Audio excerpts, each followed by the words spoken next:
Hi, I thought I'd make a little video on kind of a back-of-the-envelope analysis of what the effect of financial aid, need-based financial aid, is going to be on college.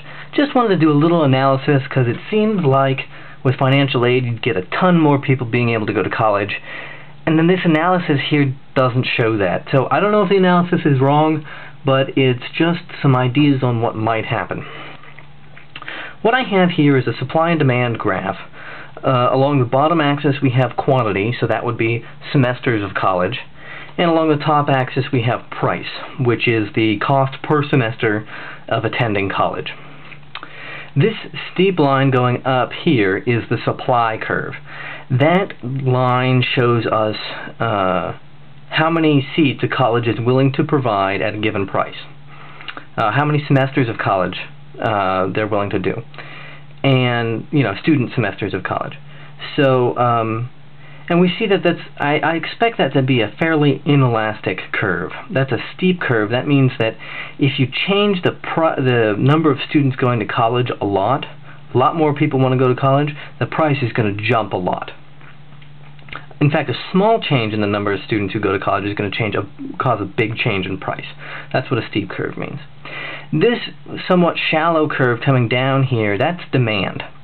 And demand is going to be the amount that people are willing and able to pay for college. So some people are really able to pay lots for college, and lots of people are willing and able to pay, a little bit, because the person who's willing to pay that much would also pay that much for college, right? And so that's the demand curve. Now, what I've drawn here is what I think financial aid looks like. This is elastic because demand is elastic because you've got lots of options for college. You can choose not to go to college. You can choose to put off going to college, that sort of thing. This is demand with financial aid here. Basically, what I'm trying to say is that if we give students aid based on their need, this is how the demand curve will shift. If we're just giving out money, so yeah, that's what that curve is. Basically, how that works is if you're willing to pay lots for college, if you're up here and you're willing to pay lots for college, you're not going to get any aid. We're not going to help you out any. Then there comes a point where, well, we'll start helping you a little bit. And if you're able to pay for, college at about this price here, well, we'll help you out. We'll bring you up to that price. And that's a difference. If you're not able to pay for college at all, we'll help you a lot. We'll bring up your ability to pay a lot. And if you're pretty able to pay for college, we'll bring it up a little bit. Okay? So now basically what this is this darkened in triangle here is the money that we're adding to the system, right? Well, first of all, let me back up a little bit. We've done this financial aid, and what you would expect is that because we're helping all these low-income people pay for college, and we'd kind of expect the price of college not to change too much. If we don't expect the price of college to change, we see that we go from here, this Q1 number of people being able to go to college, to way out here. All these people are now able to go to college who weren't able to before, right? So many more people can go to college. It's like, a third more, or half again more, the way I've drawn this graph. Tons more people. However, colleges have inelastic supply. It's hard for them to grow, so they're going to raise prices if more people want to come to college on this curve. And we'll see that instead of all these people coming to college, the price will go up, and the only difference in the number of people who will go to college is from Q1 to Q2.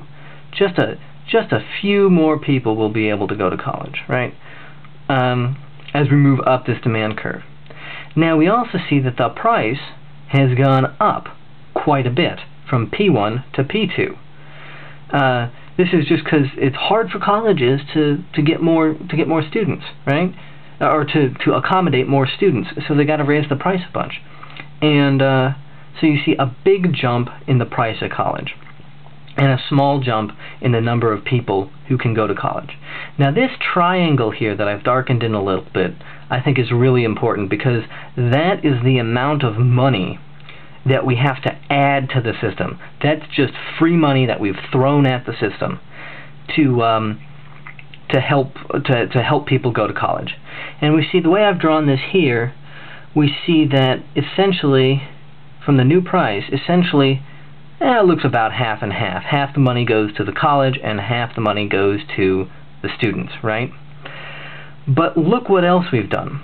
We've taken the area under the demand curve. Let's look at just the regular demand curve without financial aid, and the supply curve with the kind of the free market equilibrium right here.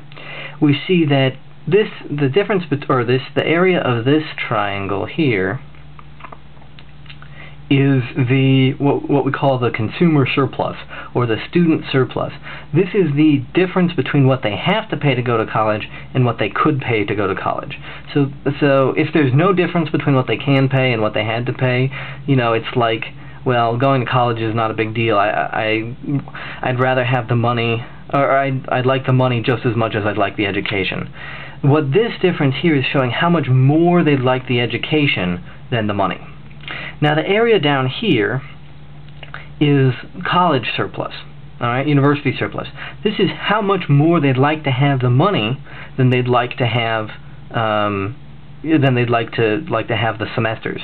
So if they stop giving semesters, they get less money, but they'd really rather have the money than the semesters. So this is the university surplus here at the old equilibrium, and this or the equilibrium point without any influence from financial aid. And then this triangle here is the equilibrium if we do have financial aid. Now, we said that this darkened triangle is the amount of financial aid that we've added.